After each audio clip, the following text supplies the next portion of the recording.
Congreso de los Diputados ha llegado el nuevo pacto contra la violencia de género. Estos siguen con su circo, porque en medio de un fracaso sin precedentes se niegan a rectificar todo lo que están haciendo mal, que es mucho. Ahí tenemos el titular del país: el Pacto de Estado contra la Violencia de Género llega al pleno de los grupos, con los grupos parlamentarios en bloque, frente al rechazo de Vox. Bien, porque todo el tinglado que tienen montado con la llamada violencia de género se basa en una serie de falsedades, que son tantas que nos ha costado de verdad resumirlo, pero lo vamos a intentar. Primera mentira.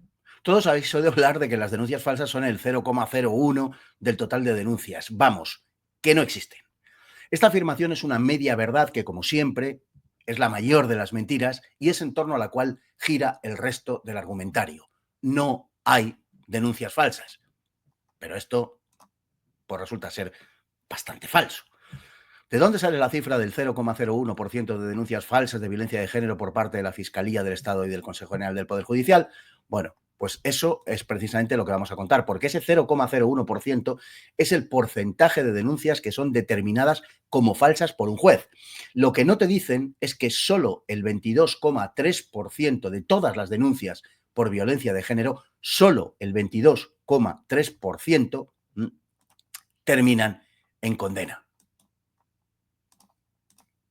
Ahí lo tenemos, solo 2 de cada 10 denuncias por violencia de género terminan con la condena del hombre. Bueno, en este caso el titular ha redondeado. Es decir, que el 77,7% de las denuncias terminan en nada.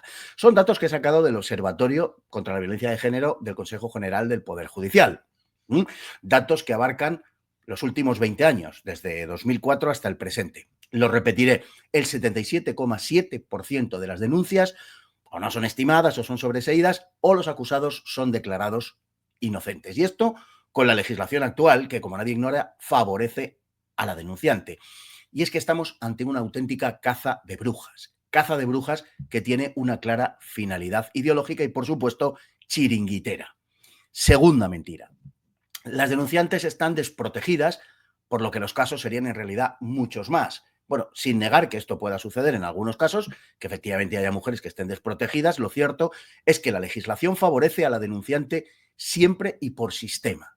La denunciante tiene presunción de veracidad y esa es la razón por la que los denunciados, una vez que se libran de la acusación, no quieren saber nada de denunciar a quien falsamente les ha denunciado a ellos. De ahí el porcentaje del 0,01% de denuncias falsas, o sea que no existen.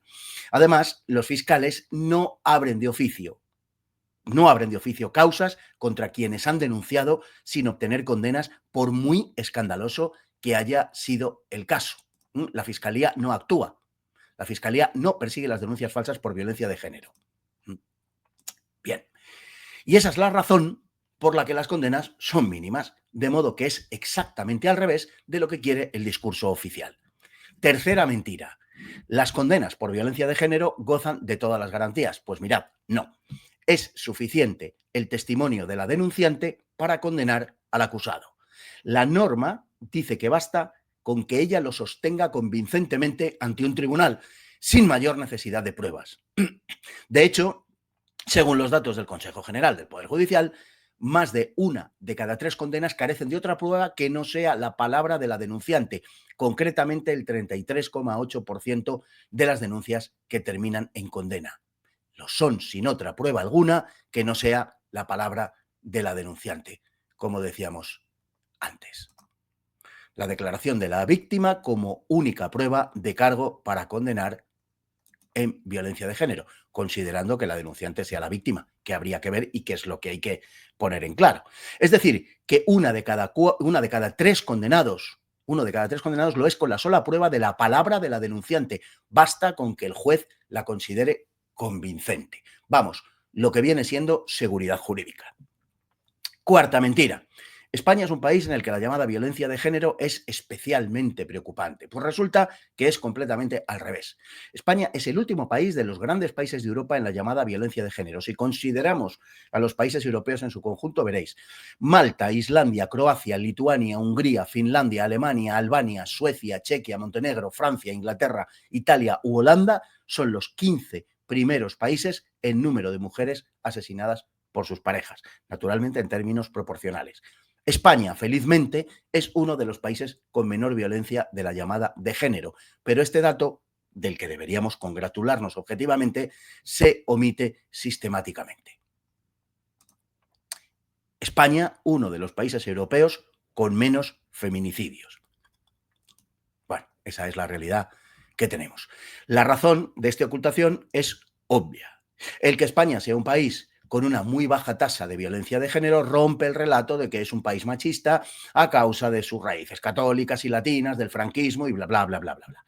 Precisamente en los países católicos y latinos de Europa hay mucha menos violencia de este tipo que en los países progresistas del norte de Europa. Además, revelar estas cifras revienta el negocio progre montado con este asunto y el discurso que solo busca, no nos engañemos, unas finalidades ideológicas. Porque necesitan que las cifras sean altas para justificar el tinglado que tienen montado.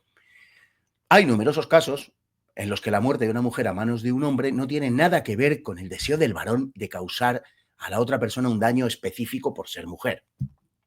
Por ejemplo, el 63% de los asesinatos de mujeres por arma de fuego termina con el suicidio del agresor, lo que sugiere que en algunos casos al menos podríamos estar ante una muerte pactada o un suicidio pactado o planificado, como parece indicarlo el que, en cambio, cuando la mujer es asesinada por otro procedimiento, como puede ser el de arma blanca, el suicidio del varón es solo del 16%, una diferencia abismal, del 63 al 16.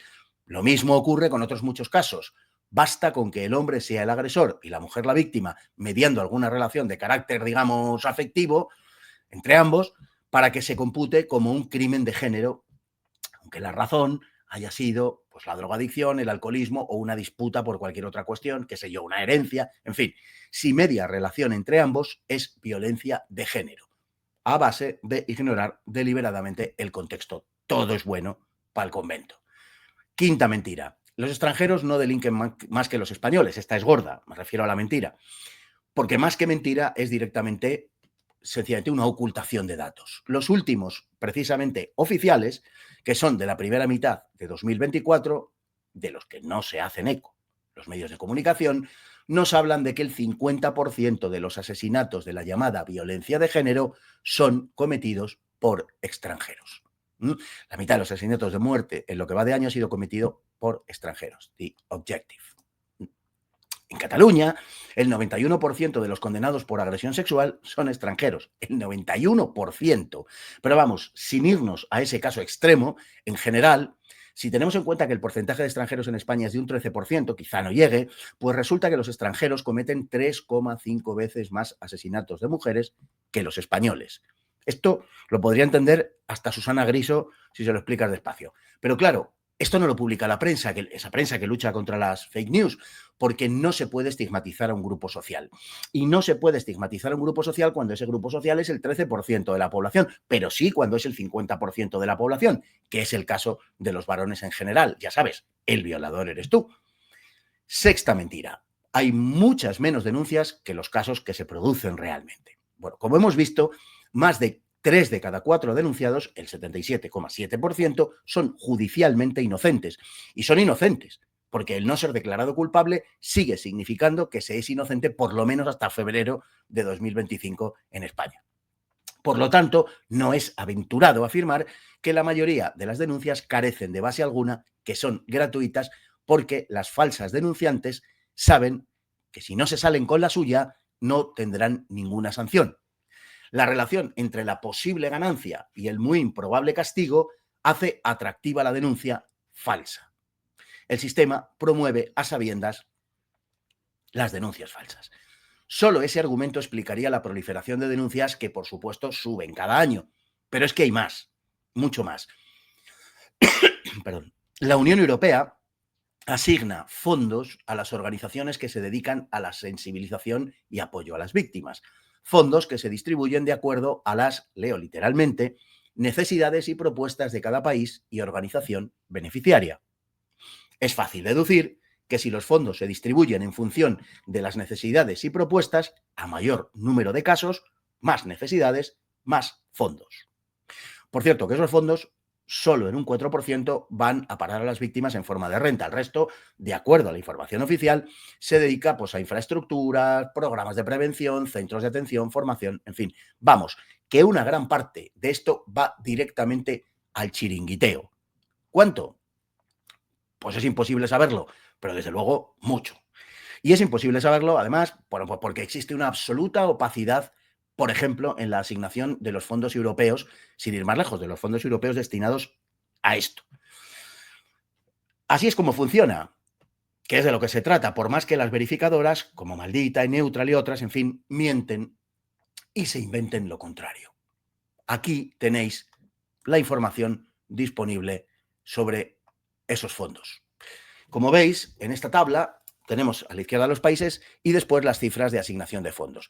Lo importante, España figura la segunda después de Italia en el global, pero lo importante es que es la primera en fondos no reembolsables, como veis ahí. Y tanto Italia como España, por cierto, sacan una inmensa ventaja al resto de países. Por tanto, España parece que efectivamente sí, pese a lo que digan las verificadoras, es beneficiaria de la asignación de este tipo de fondos de la Unión Europea. Fondos que son concedidos a los estados, pero los estados los derivan en su mayor parte a entidades privadas o los dedican a programas de subvenciones. Un macronegocio, vaya. Por otro lado, la efectividad de estas políticas que apoyan dichos fondos, en fin, todo esto, los pomposamente llamados pactos de Estado contra la violencia de género y tal, en fin, su efectividad, sus resultados son los que son. Entre 2017 y 2023, los delitos contra la libertad sexual han crecido un 86,6% y las violaciones han crecido un 129%. Aquí nos lo confirma Neutral, desmintiendo que hayan crecido un 253 y nos dicen virtuosamente, no es tanto, es solo un 129. Bueno, pues en todo caso, muchas gracias Neutral por, en fin, aclararnos este asunto. Han crecido un 129%. Por supuesto, los chiringuitos también siguen creciendo, en ocasiones en medio de formidables escándalos de corrupción. ¿Quién no se acuerda de los puntos violeta? Pues aquí la mujer de la directora del Instituto de las Mujeres, la mujer de la directora del Instituto de las Mujeres, todo queda en casa, que se ha llevado 250.000 euros en uno de los chiringuiteos más escandalosos. Decenas de puntos violeta, otro negocio familiar en el gobierno, enchufismo y contratos a dedo. Bueno, tampoco es nada nuevo, pero ya sabemos para lo que sirve esto. Y por eso, hace apenas un mes, el Ministerio de Igualdad acaba de anunciar la apertura de 53 centros de crisis de violencia sexual, íntegramente financiados con fondos Next Generation de la Unión Europea, lo que acabamos de ver hace un momento. Ya imaginamos quiénes se lo llevan. Bueno, por terminar, la desigualdad jurídica existente hoy en España es manifiesta. Para empezar, cuando una mujer presenta una denuncia, aunque su posición económica sea buena, recibe asistencia gratuita. Y esa gratuidad no es revocada ni en el caso de que exista sentencia firme en su contra. En todo caso, a partir de ese momento ya no tiene esa asistencia gratuita, pero no se le hacen pagar las costas anteriores. Mientras que el denunciado, salvo que acredite su insolvencia, carece de esa asistencia gratuita. Además, las normas que rigen la denuncia de un hombre contra una mujer y de una mujer contra un hombre son diferentes, lo que supone la violación del más elemental principio de igualdad ante la ley. Incluso el principio de presunción de inocencia se ve anulado, porque en la práctica lo que se aplica es el llamado principio de protección a la víctima, que, entre otras cosas, parte de la falacia de considerar que la denunciante es, por el mero hecho de la denuncia en sí misma, una víctima, cuando justamente eso es lo que tendría que probar. No se puede establecer una identidad entre denunciante y víctima, porque la denunciante sería la que tendría que probar su condición de víctima, precisamente. Por lo que la denuncia suele bastar para iniciar un procedimiento con medidas urgentes y el denunciado puede estar detenido, y usualmente lo es, hasta 72 horas. Esto es así, por mucho que se pongan las verificadoras. Y esto es España 2025. Estamos ante una monstruosidad jurídica. El derecho penal de autor, que considera que los delitos no lo son en función del propio delito en sí mismo, sino de quien lo comete. Por eso se aplican medidas distintas en función de que el denunciado sea hombre o mujer. Por eso, las estadísticas oficiales se centran en la violencia del hombre sobre la mujer, que es la única que tiene el honor de ser conceptuada como de género. Nada les interesan los hombres asesinados por mujeres, ni tampoco los menores asesinados por mujeres, ni siquiera las mujeres asesinadas por mujeres. Y si no interesan las mujeres que reciben violencia a manos de otras mujeres, ¿de verdad esto va de proteger a las mujeres? ¿O va de culpabilizar a los hombres? Porque tampoco interesan los hombres asesinados por otro hombre en el marco de una relación afectiva. Solo interesan las mujeres asesinadas por hombres. Todo lo demás no existe. Naturalmente, mujeres asesinadas por hombres heterosexuales y de aquí, españoles, desde luego. Lo demás, ni caso. Por no hablar, en fin, de la llamada violencia vicaria. Veréis, el Ministerio de Igualdad no ofrece datos de los menores asesinados por sus madres, sino solo de los menores asesinados por sus padres. Es decir, que no les interesan los menores, ni la protección de los menores, les interesa la acusación sobre los padres masculinos. En julio de 2022, el entonces diputado de Ciudadanos, Pablo Cambronero, presentó una pregunta al gobierno acerca de esta cuestión. Aquí la tenemos, la entrada de la pregunta al gobierno del 14 de julio de 2022, los menores que han sido asesinados por sus madres.